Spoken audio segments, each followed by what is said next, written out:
L'anime commence par nous présenter une fille récemment diplômée nommée Xialin. Elle cherche un emploi après avoir obtenu son diplôme alors qu'elle marche dans la rue. Un mec mystérieux à lunettes s'approche soudain d'elle, il lui propose de voir son avenir. C'est une sorte de devin, quelque chose comme ça, et il prend ça très au sérieux donc. Il tend sa carte à la fille qui la jette immédiatement, puis, de ce geste de mépris, Xialin tombe alors sur une autre fille, en fait elle est en quelque sorte, est impliquée dans un accident de voiture avec lui, et ce deuxième type était coursier à moto. Elle a pris des boîtes à lunch et elle a tout laissé tomber, puis il lui a fait payer pour les laisser tomber. Ces boîtes à lunch, elle essaie d'occuper le gars avec des lunettes sur lequel elle s'est cognée mais il était déjà parti de là, et pendant qu'elle récupérait les papiers au milieu de la rue, elle l'avait laissé tomber, elle trouve au milieu la carte de l'homme à lunettes qu'elle avait auparavant méprisé. Enfin après ce bon début de journée, je perds déjà de l'argent. Au déjeuner des autres, elle suit son chemin jusqu'au métro et va faire les interviews. Travail, mais lors de l'entretien tant attendu, l'intervieweur finit par dormir devant elle, la trouvant complètement ennuyeuse, et après ça elle est dans la salle de bain en train de pleurer. Et je me demande si elle sera toujours un échec, mais tard dans la nuit, elle est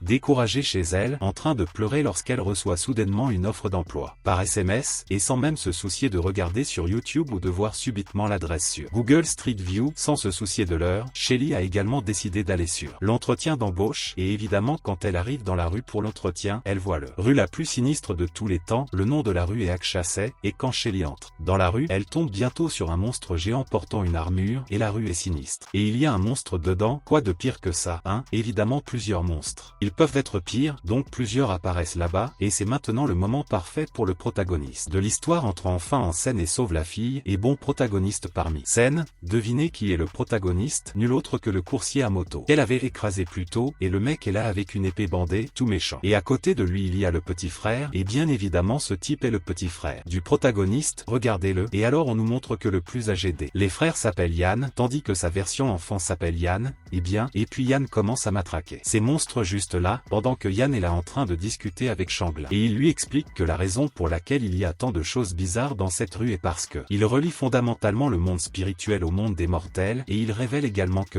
son frère aîné Yann était le général de cette rue, et avec cela son travail était expulser de là les esprits qui pourraient être menaçants, disons-le ainsi sans vouloir offenser. Fan que le gars est presque moche quand il s'agit de Jujutsu, à la différence qu'il ne le fait pas. Devrait laisser les esprits passer de cette rue au monde des mortels, parce que cette rue, après tout, reliait le monde spirituel au monde des mortels. Eh bien, Yann remarque que Changlin est là et il est surpris qu'elle cause des problèmes pour lui une fois de plus, et puis on dirait qu'ils vont se battre quand soudain un esprit vert y apparaît, et il dit que son armée veut fondamentalement prendre le relais. Cette rue pour eux, puis Yann dit que la rue où il se trouvait était la rue Aksa. C'était la rue la plus dangereuse de toutes, mais il y était le général donc personne ne passerait là parce qu'il était Satoru Gojo. Oups, je ne voulais pas dire ça, calme-toi, c'est le général le plus fort de tous, c'est ce que je voulais dire. Et quand Yann commence à se battre contre l'esprit vert, nous voyons que l'outil est un de ses Otisuado, cette épée tout. Un Fashada est vraiment très puissant, il l'utilise pour attaquer, se défendre, faire barrière également et pour invoquer la magie du feu, mais même si Yann semble vraiment être puissant, ils sont bien plus nombreux, il semble que les choses ne puissent pas s'arranger. Pour lui, Changlin et son frère sont déjà entourés de ses esprits. Yann révèle ensuite que lorsqu'un humain conclut un pacte avec un être spirituel, il reçoit une énorme quantité d'énergie spirituelle, et puis à ce moment où tout semblait perdu, Yann révèle alors son tuteur spirituel, l'être avec lequel il avait conclu un pacte appelé Yuko, qui apparaît derrière lui et ressemble à une sorte d'ancien samouraï vraiment dur à cuire. Et puis Yuko donne essentiellement une oblitération exodia à l'esprit qui était paresseux avec le Yann, et après cela, il demande si l'une des créatures aimerait essayer défier-le aussi, et à ce moment-là, les autres monstres là-bas sont tout simplement en train de se gâcher. Tout le monde a peur et personne ne le défie, et après ce moment vient l'épopée. Le flashback sur le passé de Yann, et montre que lorsque son jeune frère est né, apparemment, il n'aurait pas de capacité magique comme lui, et puis son père dit que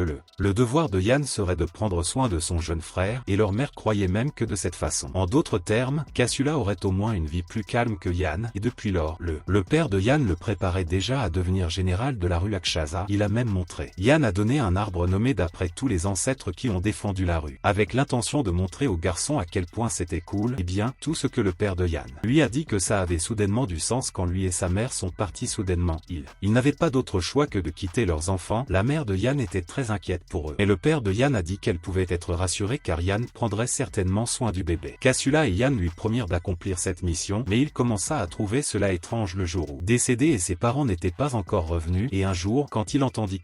des gens à l'extérieur de sa maison, il est allé, avec espoir, vérifier s'il ne s'agissait pas de ses parents. Cependant, quand Yann est sorti, il n'a trouvé qu'un homme aux cheveux blancs nommé Lu. Et il disait qu'il serait alors le nouveau général de la rue, et Yann n'a pas accepté ça. Penser à la possibilité que ses parents ne reviennent pas le rendait très triste, et lui était le genre de personne qui n'a pas hésité à se vanter auprès d'un enfant, alors il a même invoqué. Son tuteur spirituel était là pour s'occuper de Yann, et son tuteur spirituel était tout tatoué. Le 10e et il a commencé à tenir Yann par le col de sa chemise, et à ce moment-là le petit frère de Léon, Cassula, se met à pleurer, ce qui attire immédiatement l'attention de Lu, alors il envoie son l'esprit gardien et vérifie ce qui se passe, puis peu de temps après, le gardien revient avec son petit frère Cassula est maintenant entre ses mains et Lu se rend vite compte que cet enfant n'a aucun pouvoir ou d'énergie spirituelle sur elle, alors il décide que ce garçon n'est pas bon, il le fera. Emmenant le garçon le vendre pour se débarrasser du garçon, Yann essaie de s'y opposer, mais comment peut-il? Y a pas d'enfant, y a pas de force, y a rien à faire, les mecs finissent l'enfermant à l'intérieur de la maison et il y est piégé, puis lui et son tuteur descendent avec un petit. Léon va au village pour faire je ne sais quoi, et pendant qu'ils réfléchissent à quel mal ils vont faire avec le petit, tout à coup le frère aîné apparaît, du côté Yann apparaît avec son corps tout brûlé et prend son frère, lui et son tuteur spirituel puis regarde en arrière. Pour voir comment le garçon s'est détaché, il voit alors que le garçon a mis le feu à la maison et a réussi à le libérer car ensuite le feu a brisé le bois et il a réussi à trouver un moyen de sortir. À partir de là, et comme si cet exploit n'était pas déjà assez incroyable après avoir sauvé son frère Yann, s'échappe toujours avec lui à travers une barrière, retournant au monde normal et assurant ainsi la sécurité de son frère, puis le flashback se termine et Charlène se réveille dans la maison de Yann et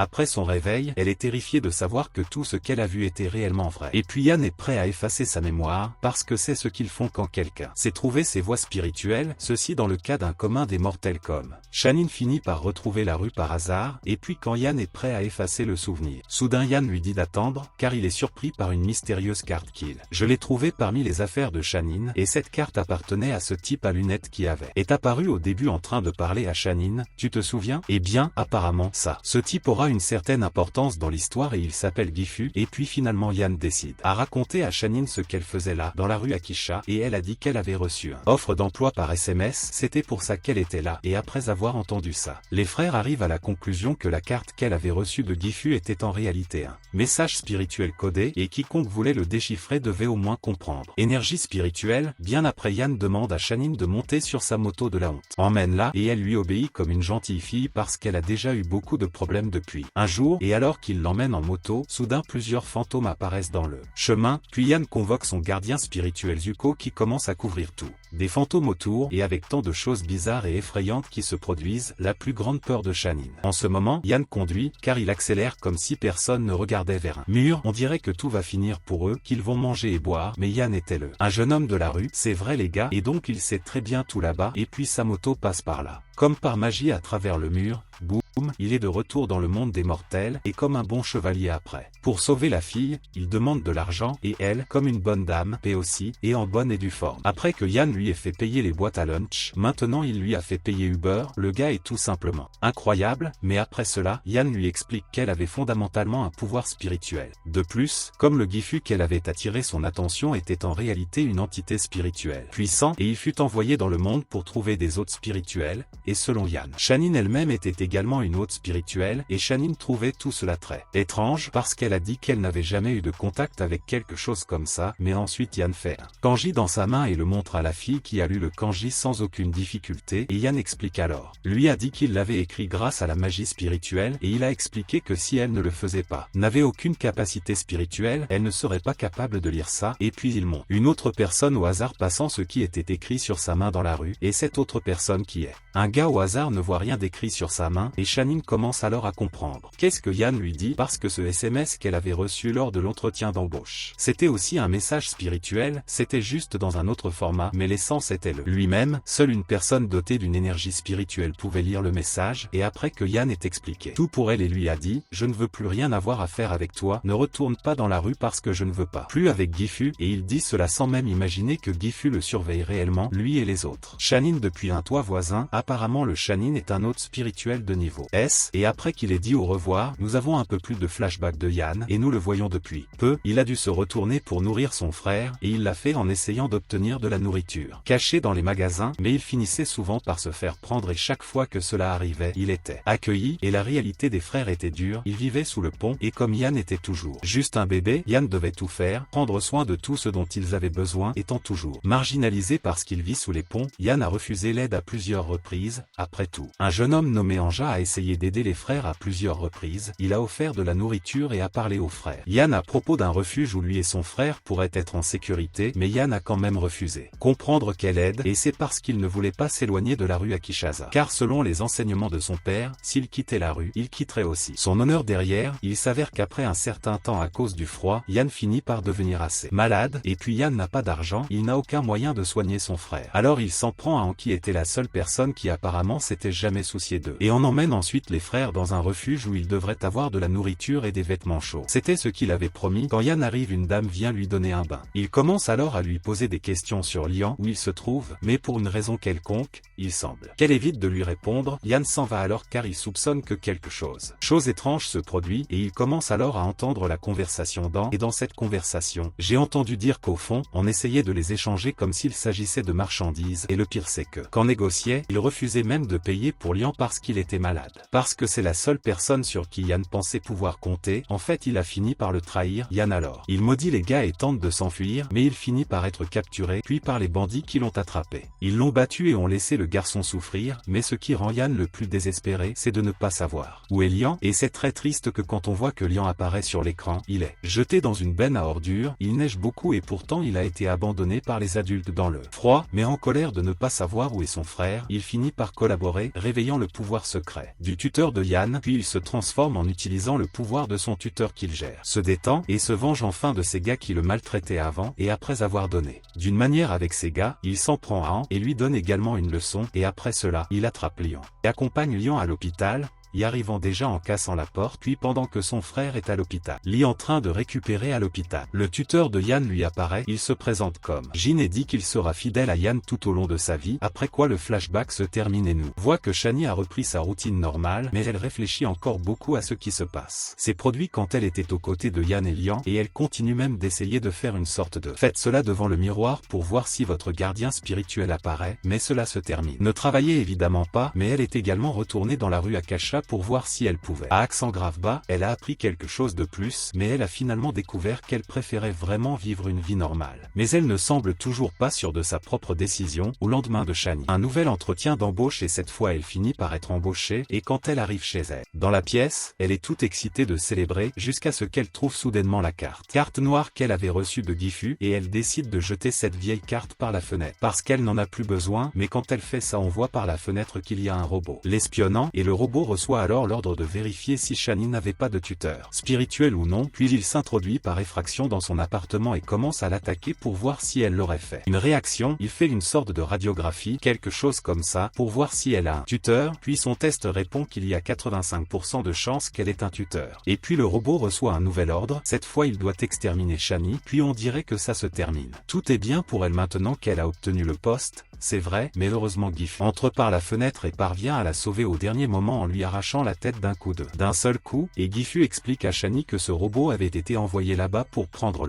son travail, et dès qu'il a fini d'expliquer, d'autres robots commencent à arriver, Shani s'enfuit alors jusqu'à la terrasse de son immeuble, mais lorsqu'elle y arrive à nouveau, elle se retrouve entourée de robots. Et puis Gifu apparaît à nouveau au bon moment pour la sauver, mais cette fois il la pousse du terrasse, mais heureusement il a tout calculé et elle est tombée sur une sorte de plateforme de nettoyage de vitres, puis il utilise cette plateforme là-bas pour la ramener au sol en toute sécurité. Quand elle arrive au sol, elle commence à fuir les robots continuent de courir derrière elle et alors qu'elle s'apprête à traverser la rue, soudain un truc arrive devant elle. Prêt à l'écraser, maintenant il est temps de connaître la vérité, va-t-elle se réveiller dans un sec et après avoir été touchée par cette astuce, on ne le saura plus maintenant car heureusement rien est arrivé à Shani parce qu'une barrière magique est apparue autour d'elle, donc au moment de la collision. Le truc a touché la barrière mais n'a pas touché Shani, et puis quand Gifu est du côté de Shani, elle est désespérée, elle lui raconte ce qui s'est passé et il dit que qui a dû la protéger était probablement son tuteur, et cela se confirme vite car dans le séquence, un homme mystérieux voit des images sur les caméras et il regarde attentivement la scène dans lequel Shani aurait été écrasée et à ce moment du tournage où le truc était censé frapper Shani, on peut voir son tuteur se tenir entre elle et le tour car c'est très mystérieux mais puis la scène se coupe et on a un nouveau flashback et on voit qu'il y a un gamin stupide parlant après avoir été frappé par Ian pour avoir joué avec Ian et maintenant Ian est un peu plus vieux tout comme Ian évidemment et maintenant ils ont la réputation d'être des fauteurs de troubles et un jour quand ils marchent dans la rue ils voient l'esprit maléfique attaquer une fille, décide Ian. Aide donc Ian accompagne pour protéger son frère et quand il commence à se battre pendant que le Ian attaque les rochers, on voit qu'Ian par contre est de plus en plus habitué à combattre avec son gardien, il est beaucoup plus fort qu'avant et il parvient à vaincre l'esprit. Et cette nouvelle sur leur pouvoir résonne et finit par atteindre lui, ce type qui s'était présenté auparavant à leur porte, vous vous en souvenez. Et donc, quand Ian a parlé à Ian qu'il devrait quitter la rue à Kinshasa parce que les choses là-bas n'en valaient plus la peine. Pour eux, tout à coup, à ce moment-là, lui est apparu juste devant les frères et il a ensuite défié Ian. Pour une bataille, son tuteur contre son tuteur et comme Ian n'avait jamais vu son tuteur vaincu, il accepta le duel, mais lorsque la bataille commença, l'impensable se produisit et alors, le tuteur d'Ian était en feu, Ian était complètement sous le choc après avoir été vaincu et comment lui avait gagné la bataille, alors il décida de vendre Ian et il vendit Ian précisément à Gifu, ce mystérieux type à lunettes qui apparaît depuis le début de l'œuvre et puis nous découvre que l'intention de Gifu était en fait d'entraîner Ian pour qu'il devienne plus puissant. Même si c'était contre sa volonté, après avoir été vendu, Ian est parti avec Gifu pour démarrer ça. S'entraîne et Gifu emmène Ian s'entraîner sur une île appelée l'île de la mort et son intention est qu'à la fin de la formation, Ian a au moins atteint le niveau de général et après ça, le flashback se termine et on revient au temps présent pendant que Gifu et Xianin arrivent à la maison. Ian et maintenant nous savons que Gifu était le maître d'Ian dans le passé et il demande au entraîner Xianin pour lui et Ian refuse immédiatement cette demande parce qu'il ne veut pas avoir de travail. En plus, il dit à Gifu de l'emmener sur l'île de la mort comme il l'avait fait des années auparavant. Seulement, Gifu ne peut pas faire ça, il explique que Xianin est en fait beaucoup persécuté. Il lui parle des robots et il dit que Xianin est sur le point d'éveiller le pouvoir de son gardien qui doit être l'un des plus puissants et que cela attirait déjà l'attention de nombreuses personnes puissantes dans le monde. Rituel donc elle avait besoin d'au moins être protégée par quelqu'un qui était vraiment puissant et bon.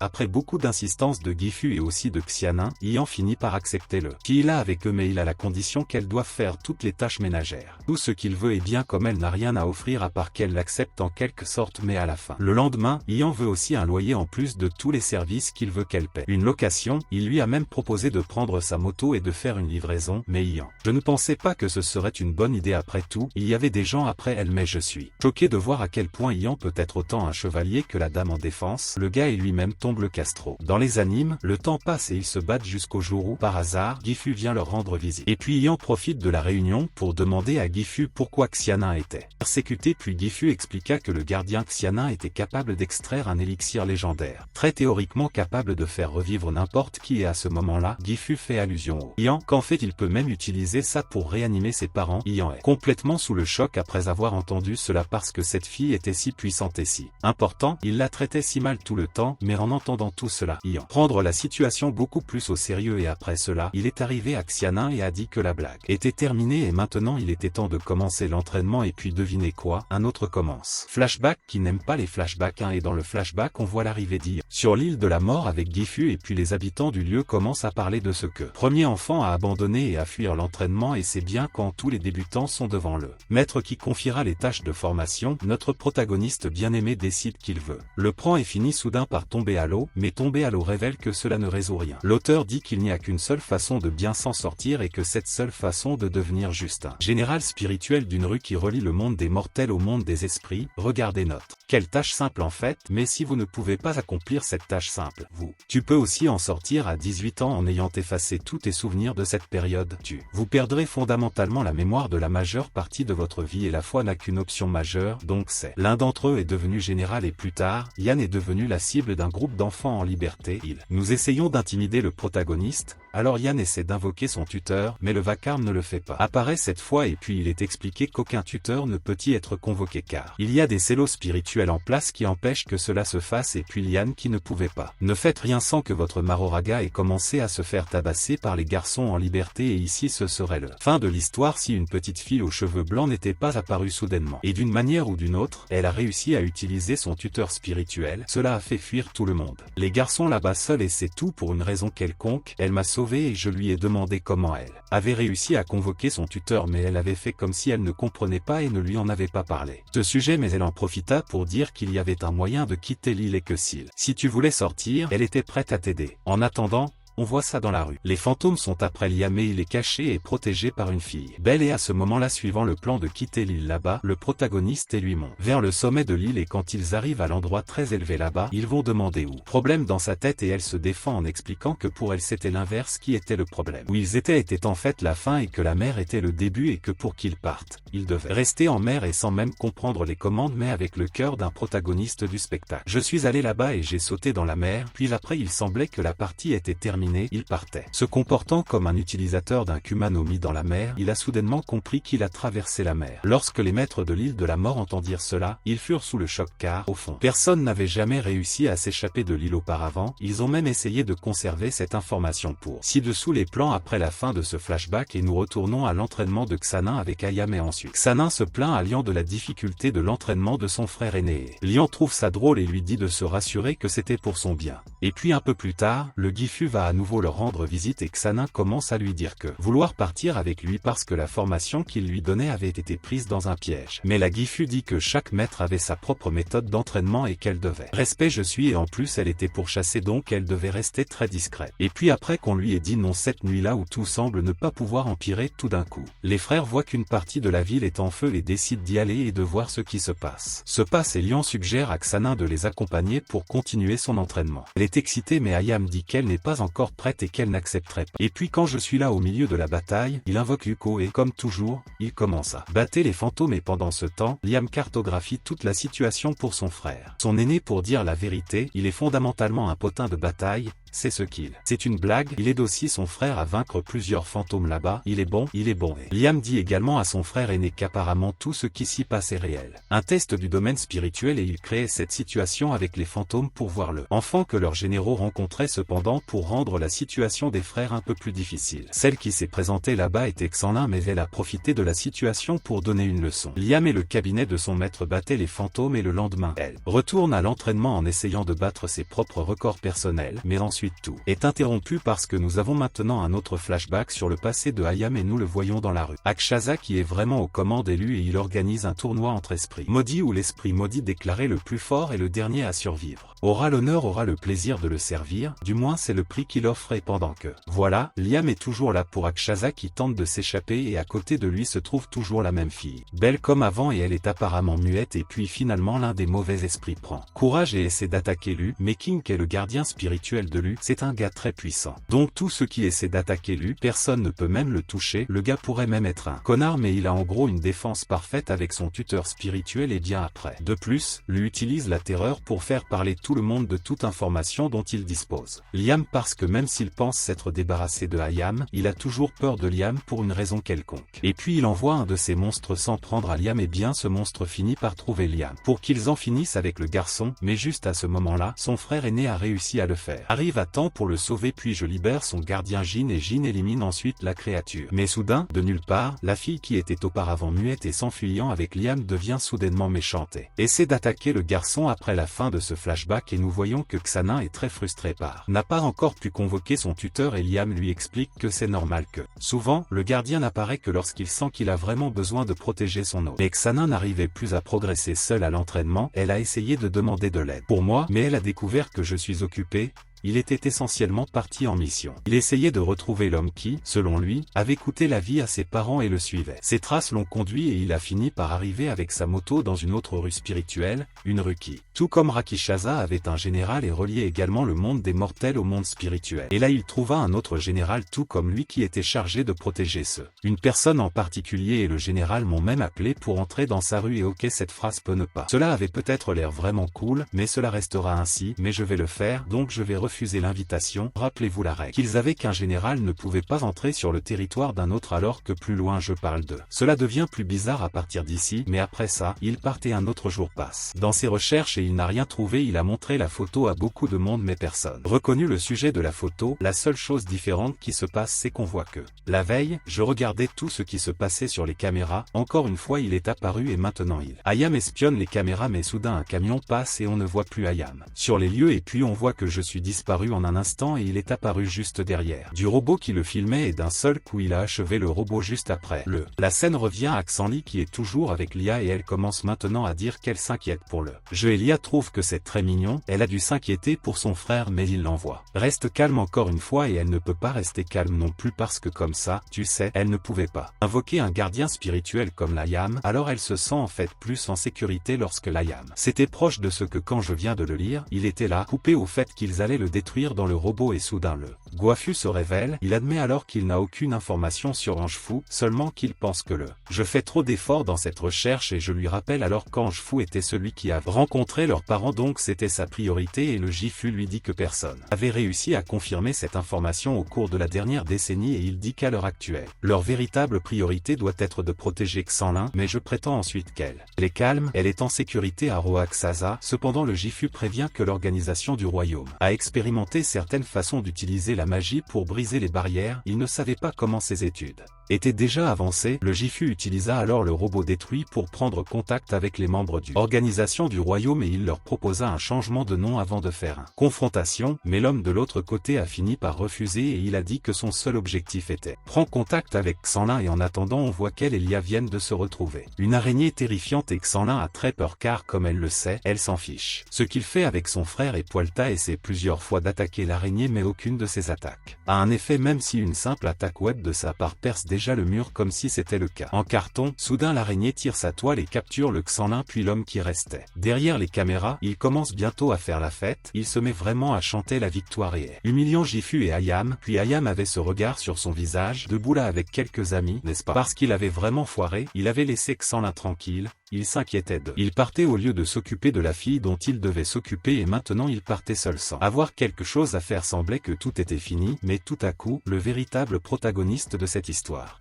Liam libère enfin le pouvoir de son gardien spirituel et oublie ensuite que maintenant non seulement cela peut causer des dommages à l'araignée, mais cela y provoque également des dégâts généraux, même le Gifu est impressionné de connaître le pouvoir caché de ce garçon et Xanlin est impressionné de voir le vrai. Car elle n'avait jamais imaginé qu'il était aussi capable d'invoquer un gardien spirituel. Et puis nous avons encore une fois un flashback, pour être honnête, nous avons la suite d'un flashback précédent. Souviens-toi de cette fille muette qui se cachait avec Liam mais qui est soudainement devenue méchante et a commencé. J'essaie de l'attaquer car maintenant on continue à partir de ce point de l'histoire et bien bref. Ayam parvient très bien à contrôler la situation avec l'aide de Jim mais il n'élimine pas la fille. Parce que Liam avait demandé grâce pour elle et ensuite j'ai essayé de donner une chance au garçon et de le laisser. Elle veut être libre mais une fois de plus, elle essaie d'attaquer Liam et après cela, Ayam prend sa décision. Et Liam est laissé la dévaster en train de pleurer à genoux sur le sol mais je commence maintenant à être. Les pics blindés que l'on voit dans le présent et devant son jeune frère il élimine la fille. Juste sous ses yeux, alors qu'il se bat dans la baignoire dans une ambiance très étrange avec l'esprit. Et puis l'esprit lui demande pourquoi il est si intéressé par Liam, Ayam et le gars. Il dit qu'il veut simplement leur montrer que le monde est cruel et il veut aussi leur donner une leçon sur quelqu'un qui est plus faible que lui, mais je pense qu'ils ont peut-être trouvé l'environnement un peu plus approprié de parler de ces sujets et puis la scène revient aux orphelins qui dominent les frères et Liam. Tu es très déçu et en colère contre ton frère pour avoir éliminé la fille muette et je suis sérieux. Littéralement, le garçon pleure de tristesse, quelqu'un donne un verre d'eau à ce garçon s'il vous plaît. Dans son dernier moment de colère, Liam a dit plusieurs choses très cruelles à son frère, il a dit que il ne considérait plus je suis comme son frère et qu'il n'avait pas le droit de s'immiscer dans sa vie. Ce n'est pas seulement parce qu'il était plus fort qu'il pouvait continuer à prendre toutes les décisions et écouter ces paroles difficiles de son jeune frère, mais il a dit qu'il comprend et soutient son frère dans loin de lui et il pense que cela pourrait même les rendre plus forts. Mais Liam dit qu'il ne veut plus avoir de contact avec son frère ou le monde spirituel. Les frères ont une discussion difficile sur ce qu'est le gardien spirituel de lui de loin. Observant toute la situation qui se passe avec les frères et bien comme prévu, il le fera bientôt. Dit tout à lui et il ajoute l'information que les frères se sont séparés et sortent maintenant ensemble. À partir de là Elu reçoit cette information avec une grande joie comme si cela indiquait d'une manière ou d'une autre qu'il ne verrait plus ses frères à ce stade, donc l'anime revient au présent, on voit lui expliquant à à Xianlin que son tuteur spirituel était en fait un mec avec une magique et il explique ensuite que bien qu'il ne soit pas un hôte spirituel comme elle, il peut utiliser cette mec comme gardien et en entendant cela, Xianlin veut immédiatement une mec de celui pour elle, mais relisez-le, lui demande d'y aller doucement, de ne pas précipiter les choses, et bien. Passé ce moment, de nombreuses scènes épiques vont se produire car l'entraînement va continuer. Xianlin pour éveiller le pouvoir d'invoquer votre gardien spirituel et croyez-moi si vous l'avez trouvé. Des frères noirs jusqu'à présent, sachez que cela peut être encore pire parce que cet anime ici, comme ce que tu as vu est plein de flashbacks, n'est-ce pas vrai? Et ce qui est bizarre c'est que chaque flashback est plein de beaucoup d'informations, n'est-ce pas? Mais je veux savoir si vous avez aimé ça. Anime ici si vous voulez une deuxième partie car cet anime ici a déjà beaucoup d'épisodes. D'amener une grande partie de son contenu ici sur la chaîne, mais c'est tout, il faut me dire si ça vaut le coup. Aimez-vous vraiment l'idée ou si c'est juste dans ma tête? Commentez ci-dessous. Et ça vient de la deuxième partie pour toi parce que parfois j'oublie de l'apporter aussi et ça peut m'attraper. Chargez qu'ici sur ma chaîne, vous êtes aux commandes, pas de problème, mais puisque c'est comme ça, alors abonnez-vous ici à la chaîne, donnez-moi cette morale, elle atteindra alors presque un demi-million d'abonnés. Alors donne-moi cette morale, voilà pour aujourd'hui, merci de m'avoir aidé, merci d'être un incroyable otaku, merci d'être toujours avec moi, souviens-toi que je suis toujours avec toi et jusqu'aux vidéos qui sortira très bientôt, je le promets, merci, bye bye.